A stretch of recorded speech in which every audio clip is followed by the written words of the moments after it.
Hi friends, welcome to Canadian Cutting Edge, and we've got a fixed blade for you. This is by Kizer. This is the Little River Bowie.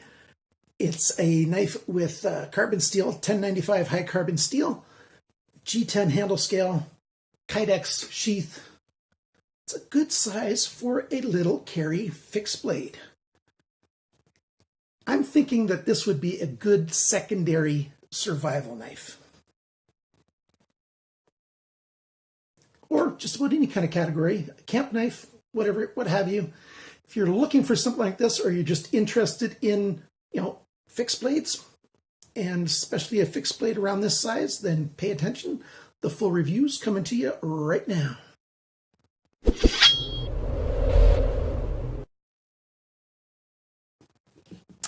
Okay, so let's take it out of the sheath and take a look at the knife. Put it down there for a second. And maybe increase the lighting here just a bit. So what we can tell is, we've got a Kydex sheath, which is a pretty decent sheath. It's not a great sheath. You've got a belt loop that's got, spring tension on it, so you can slide it over your belt, and you can also pull back to take it off the belt. And it's got about a little over 1.5 inch belt can fit in there. You want it close to the same dimensions. If you have like a 1-inch belt, then it's going to flop around a fair bit. But your average men's belt is about 1.5 inches, and it sits on there quite well. Holds on well. I didn't have it fall off or anything ever. It's just functional, and I like it. So you can put it on either the left or right-hand side, so you can carry it either way. So it's easy to undo with these screws and turn it around and put it on the other side. So that's good to wear in the right or the left. The retention of the sheath is quite good. There's no loud click, but holds on. And, I'm shaking it, and, there's no noise. I hit the table, and that was that noise. But holds on very good. The thing is, the change that I'd like to see is I wish they would have put a little thumb area there if they would have heated this and bent back the Kydex so that it'd be easier to unpop. I've got pretty tough skin right there on my thumb, and I often push on things right there like that. And pull with my hand, my fingers here, and push with my thumb, and it comes out quite easily. That being said, when this is on my belt, on my waist, all I have to do is, pull on the handle, and it comes loose because the tension on the belt here, holds the sheath in place. So it's not a bad sheath. I just prefer to have a sheath that hangs a little bit lower. Hanging here, it's higher on my waist than I prefer. I'd rather have my belt be up here beside the handle. So another 4 inches up is where I'd like it. So either I like dangle carrying or, sort of quasi-dangle where there's a big loose belt loop up here. And then everything hangs a little bit lower that way. Often I even tuck this end into my pocket, like one of my front pockets. So it's like sticking that far into a pocket, and the top of the pocket's right here. And that keeps it from getting caught on things, and it's a nice way to carry it. They did put a hole on the end of the sheath here, and that's in case water gets in there. So it's a drainage hole. Well constructed, well buffed on the edges. The only flaw is what I mentioned right there that I would change is right there for the pushing on the thumb. And now for the knife. We've got G10 handle scales, and they've been sanded and smoothed. They're nice and smooth. Feels very, very good in hand. My hands are between large and extra large, and they are the perfect size for this knife. Very comfortable reverse grip. A reverse pull grip is very comfortable. Your regular fist grip, saber grip, even this delicate cutting grip, all the different grips that you can grip this knife with are very comfortable indeed. It's got an extra bit of negative jimping on the end of the handle, on the spine, and on the belly side. There's little recesses cut in there. And those recesses there help give extra grip on the hand. The palm fits in there, and the finger, grips in there as well. And that does add extra grip. And on the spine of the blade, we've got the same thing right here. You've got the negative jimping here and then normal jimping right there. So yeah, very, very good. And it offers a lot of traction without getting so hot that it hurts the thumb. Works very well that way. The blade doesn't start getting thinner until, well, let's see if I can hold this in such a way that the light works. Down here, get it to refocus. You can see that there's a swedge up here, and then here's the main grind. So up to that point right there, the blade is full thickness, and then it looks like it's getting thinner up here, but that's just on the spine because of the swedge. It's just right there that it's starting to get thinner towards the tip. It's, a good thickness. It's a fairly strong tip. 1095 carbon steel is a good steel for an outdoors knife.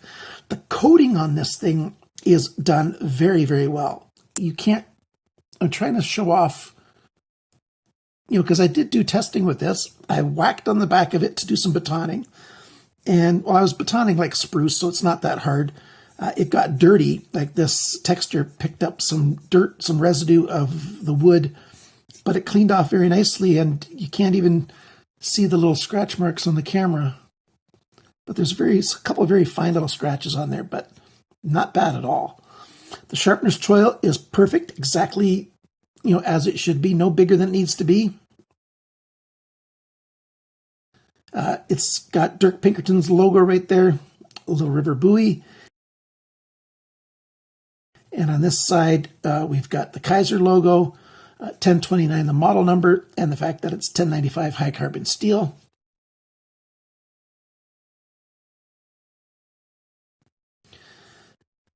Blade is so comfortable in hand. I'll take the handles off and just show you a still picture of that right now. The blade is a saber grind. That's a flat grind. It's, a typical clip point Bowie. Very, very nice. If I say Bowie in this video by accident, I'm sorry about that. I grew up saying Bowie, and that's what's in my brain. Unfortunately, that's how my brain works. I'm going to switch to a different background, a lighter color background, see if that makes this video look better. There we go. That's a board that I used to use, and that looks better. You can see the knife a little bit better and all the details on it. Very good. So now it's time to go over all of the specs and all that information. So as long as this is on the screen, that's what I'm talking about. So like I said, it's a clip point Bowie. The weight of this knife is 183 grams, 6.4 ounces. You add the sheath in, and now it's 238 grams, 8.35 ounces. Not bad at all. The cutting edge and the blade length are the same, 11.17 centimeters, 4.4 inches, so just under 4.5 inches. The thickness of the blade is 4.12 millimeters. That's 0.162 of an inch. So basically it's 128ths of an inch. Not bad at all. 162 thousandths of an inch if you want to measure it that way. The blade depth, that's this measurement right here between my two fingers right there. 3.34 centimeters, 1.315 inches, so an inch and a third basically. How thick is it behind the grind? So that, you see the silver edge and then you see the black coating right where the edge becomes the coating. That's 1 millimeter thick. That's 0.0395 of an inch. That is thicker than I like it to be. I'd like it to be, closer to 0.5 millimeter instead of 1 millimeter. So if it was half as thick as it is, that would be better. But, it's not terrible the way it is. The angle, the grind angle on this knife, well, it varies quite a bit. Basically, it's, which side is it there? This side is 23.7 degrees on the grinding right there. On this side, it's 27. So 23.7, 27.0, but it gets even steeper here, close to the sharpener's choil on both sides. And then it gets more shallow on the belly of the blade, and then it gets steeper again there on both sides. So it's quite variable. The sharpening job that they did is not very good. The sharpness is 175 bests, which is decent, but the grinding that they did to get there, it's all over the place. I'm going to resharpen this knife after I'm finished the review and make it 20 degrees per each side. And maybe I'll have pictures of that posted if I get it done before I post the video.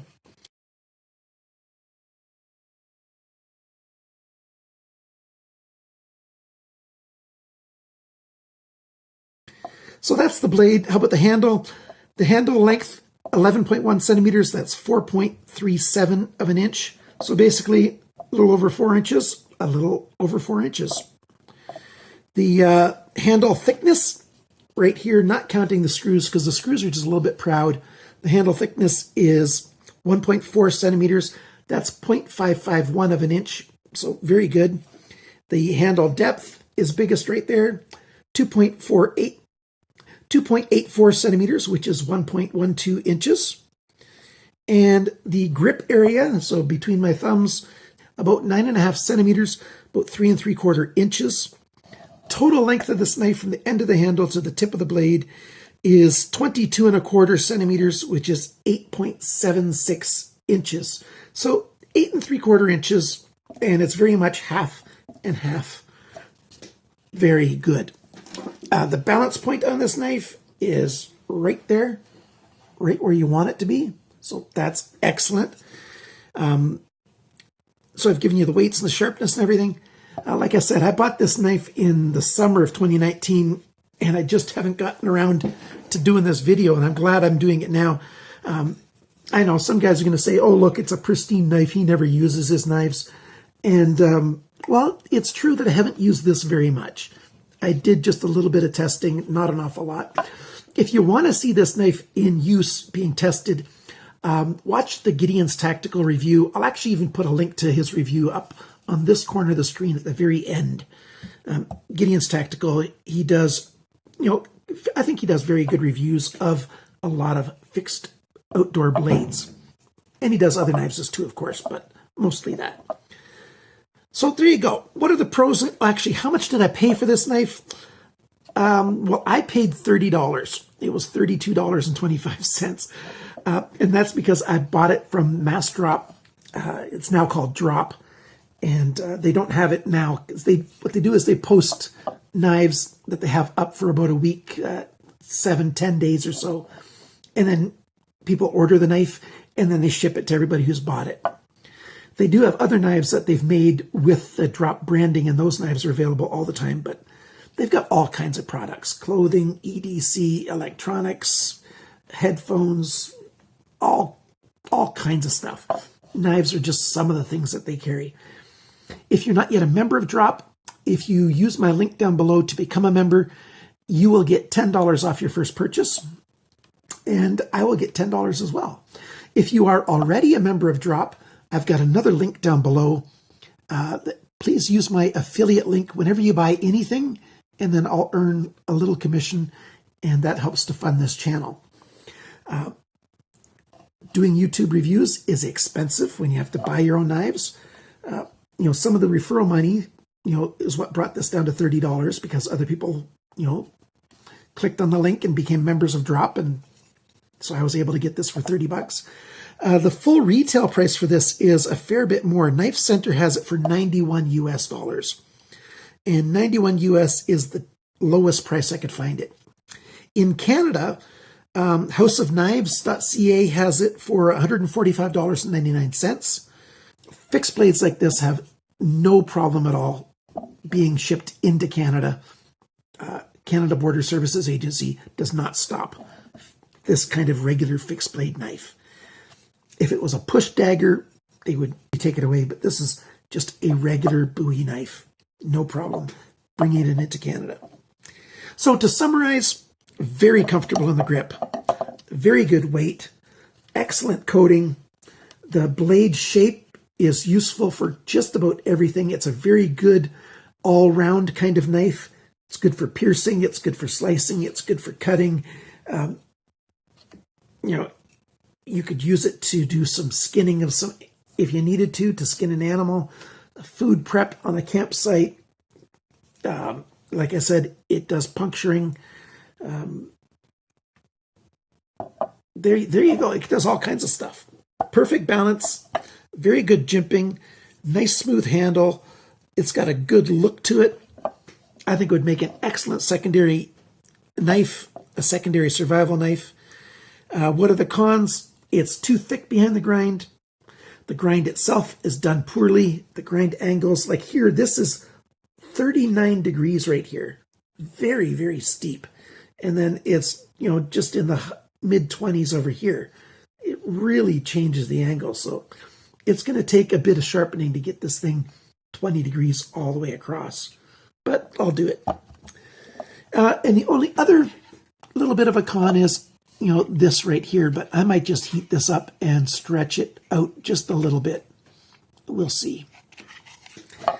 So there you go.